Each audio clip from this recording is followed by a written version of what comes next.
Hi guys, so it's been a year since one of my favourite bands, My Dying Bride, released their album Ghost of Orion, and it is an album that I was looking forward to because in recent years I really got into My Dying Bride. But that being said, if I'm going to do this video, it's only fair that I also talk about another album from another band that I also got into as an adult, my late 20s to be exact. Obsidian by Paradise Lost. So in this video, as you probably guessed, it's a which is better video, and it'll be down to you to decide which album is better. So let's get into it. So regarding My Dying Bride, Ghost of Orion, in the midst of adversity and tragedy, My Dying Bride have emerged scathed, but probably with their most monumental album in a long time. And the adversity comes from their split with Calvert Robertshaw, an original member who returned for their last record only to leave again, and their touring drummer as well. So the replacements here are Neil Blanchett on guitars and sometime Paradise Lost, more than later, drummer Jeff Singer. This album marks a new chapter, and it's also their first album with record label Nuclear Blast. Amongst the freshness, they remain with their grief intact, and it leaves you completely sick and fragile, all at ease. Pinnacle of doom metal, My Dying Bride are starting to act their age, and there's nothing to be ashamed of. This album reeks of potential still. The songs themselves come off with a certain gloss and sheen. This time round, they are still gushing out fine melodies and filthy riffs.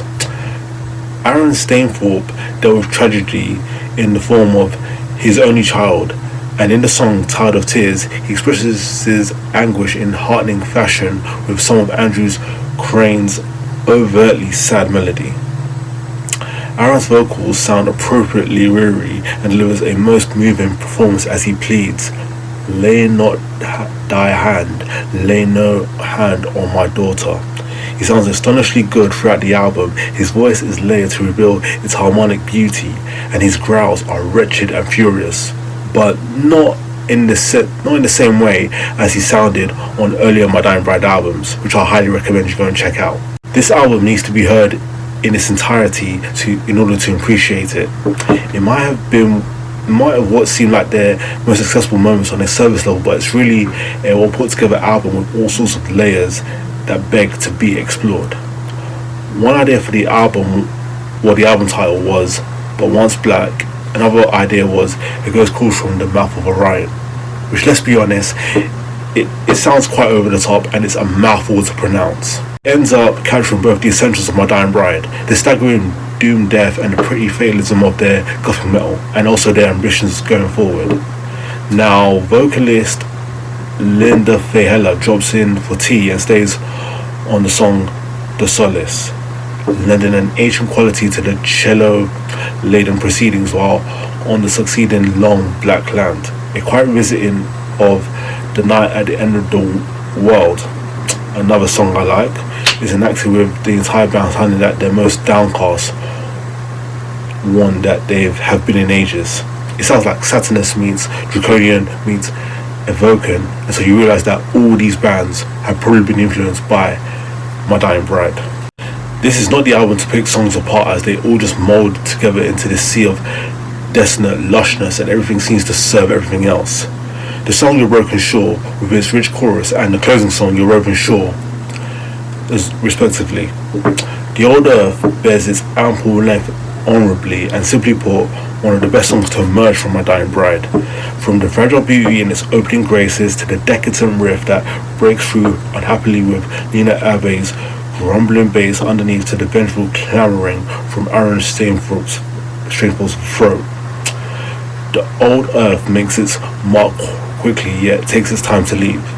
Sections in between the lonesome but rich layered vocals and guitar seems to sound like November's Doom to Evocan, and anchor their songs with a familiarity, proving yet again that My Dying Bride are still at the pinnacle of doom. We're going to talk about Obsidian. And let me be honest and say that the majority of Paradise Lost records I I love Paradise Lost, but as a die-hard fan, regardless of whatever band you like, you have to be honest and realize that some albums are better than others. And in the case of My Dying Bride, albums like Plague Within and Medusa, they're good, but they're not as good and don't even come as close to the quality that is Draconian Times. Which brings us to the latest album, Obsidian, an album that has the energy and the atmosphere.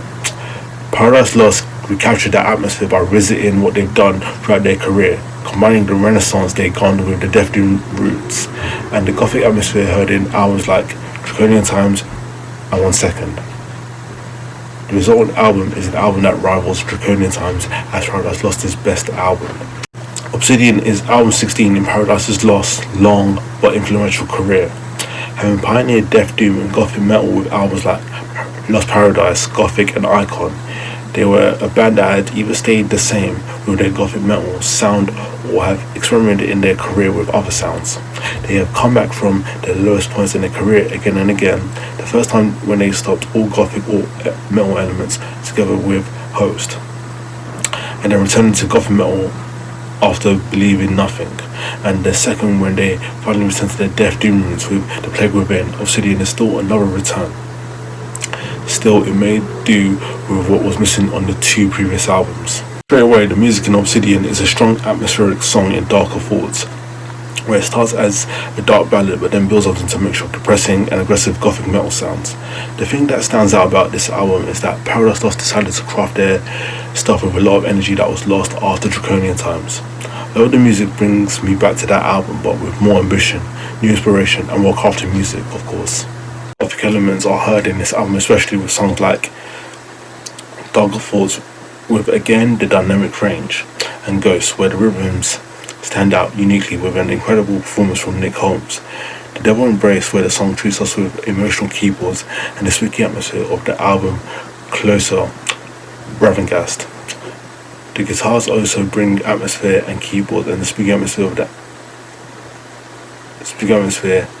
and can bring aggression from the doom and distorted elements and depression from the goth inspirations in it are acoustic and chorus effects guitars. Of course, the solos in which Paradise Lost stands from other gothic metal bands are catchy and composed incredibly. The album defines modern gothic metal front to back with nothing filling the record to stay consistent.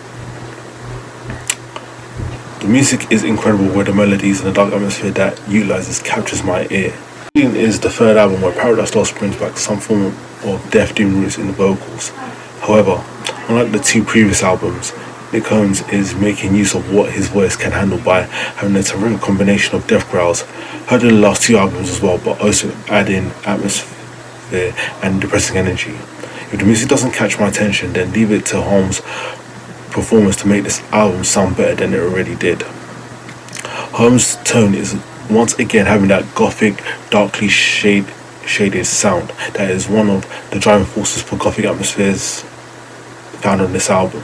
His growls have more atmosphere and raw emotion than ever before, and his singing is phenomenal and shows no sign of straining or even aging. Lyrics-wise, Obsidian explores depression. The lyrics are worthy of turning atmosphere of Obsidian, where it continues that direction heard in the last 2 albums. With what's written with every song on Obsidian, it is clear that Paradise Lost felt inspired again, especially with the surroundings going on in the real world. The topics here include hopelessness, death, and enough gothic horror inspirations, and have been consistent as well. Nothing to complain about the lyrics. Paradise Lost brought back inspiration in the lyrics as well. For Paradise Lost, they pulled off a move that bands like Amorphis and Judas Priest have done in years. That's looking back at your career, looking for new inspirations related to your music, and in the end, revealed by resurrecting the fire and energy that lost for years with a hard-hitting album beginning to end. Now, Obsidian stands as one of the standout albums.